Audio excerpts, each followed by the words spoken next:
ରାଜନୀତିର ପଶାପାଲିରେ ଥରେ ପଶିଲେ ନିର୍ବାଚନର ଖେଳ ଖେଳିବାକୁ ପଡ଼ିବ। ଖେଳ ଆସୁ କି ନ ଆସୁ ସମସ୍ତଙ୍କ ମନ ଜିତିବାକୁ ମଧ୍ୟ ପଡ଼ିବ। ଆମେ ଏଭଳି କଥା କହିବାର କାରଣ ଏବେ ଭାରତର ନିର୍ବାଚନ ଋତୁ ଚାଲିଛି ଏବଂ ନେତା ଲୋକଙ୍କ ମନ ଜିଣିବା ପାଇଁ ନିଜ ନିଜ ଷ୍ଟାଇଲରେ ମଇଦାନ ଓହ୍ଲାଉଛନ୍ତି।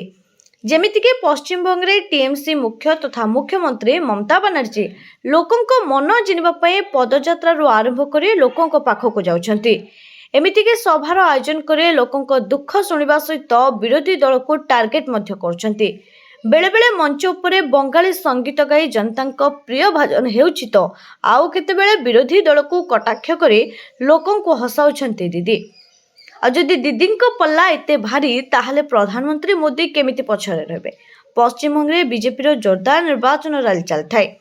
ହଠାତ୍ ପ୍ରଧାନମନ୍ତ୍ରୀ ଗାଡ଼ିରୁ ଓହ୍ଲାଇଲେ ଆଉ କେହି କିଛି ବୁଝିବା ପୂର୍ବରୁ ଚାଲିଲେ ଗୋଟିଏ ଝାଲମୁଢ଼ି ଦୋକାନକୁ।